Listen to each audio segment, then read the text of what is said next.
came back here with Sally, nobody knew me, but everyone knew Sally. So it was like, and I introduced myself, I'm Chuck Ellis, I'm Sally Staller's husband. And she was well known and well liked. So I grew up in the house that I live in now.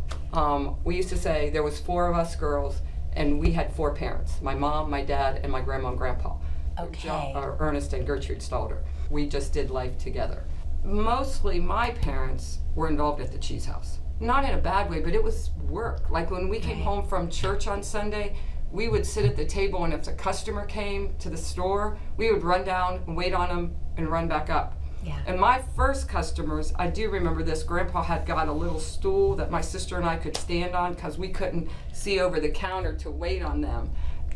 So we were doing it pretty early in life. They made cheese 6 and maybe sometimes 7 days a week at that time. Sally's parents determined early on that they were going to pass the business of Pearl Valley Cheese over to us, and then we hoped that the next generation of our kids would have that same opportunity. All 4 of our children are from here, yes, except for Kurt was born in Pennsylvania, but he grew up here all his life.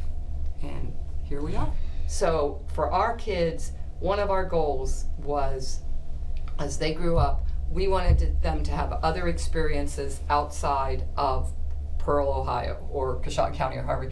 We wanted them to have outside experiences if they wanted to come back, because when they come back, they would know that there's great things out there and it's a great place to be, but this is also a great place to be.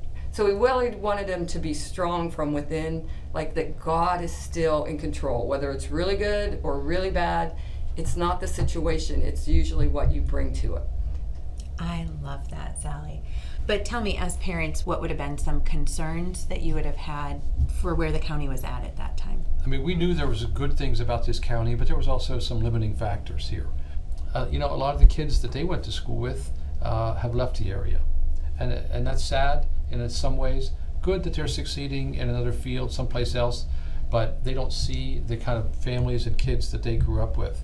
So they went off to school, and we told them, you go get your education, get some work experience somewhere else, and then if you want to come back here, there's going to be a place for you. Kurt and Thomas and David are now the owners of Pearl Valley.